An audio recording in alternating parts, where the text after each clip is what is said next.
I wanted to say something about breathing the gas or using the gas in a gas glove or on your skin. The gas is composed of 2/3 hydrogen, so it is flammable, and 1/3 oxygen. But it's coming out at such a low rate that it takes a flame to get within a ½ inch of where the gas is coming out of. In this case, it's coming out of this cannula.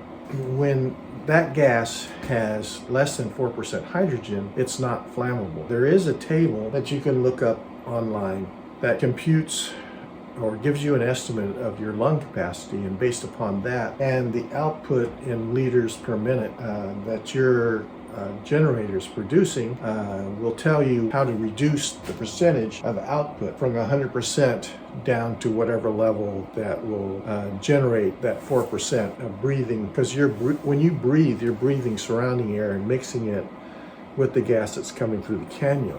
That's actually setting it to 2%. It's trying to target a 2% concentration of hydrogen to be extra safe. I don't breathe it at anything but 100% because I think I'm pretty safe, and I've been breathing it for 4 years at 100%. But if you want to be extra safe, then you can use that table to figure out what your percentage should be based upon your lung capacity and the output of the generator you're using. Now, this generator outputs approximately 1 liter per minute. Recent research, and I have a link to that research, or to someone that's talking about that research, that has shown that if you're breathing from a machine, a generator that's outputting less than 2 liters per minute, then you're safe. You can set it to 100% and it's a safe level.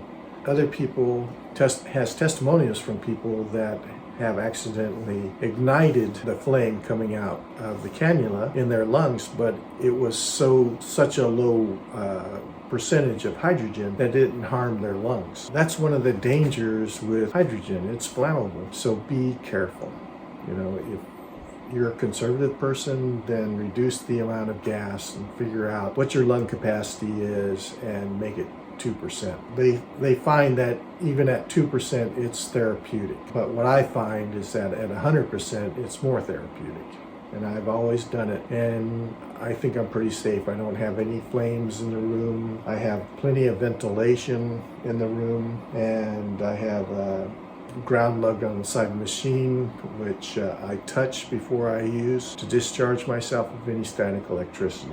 And I've never had a problem in using the system for 4 years. Just be aware of that. Practice safe procedures when you're using the machine. Don't walk around, especially if you have carpet, creating static electricity. Don't wear clothing that generates static electricity, and stay away from all flames.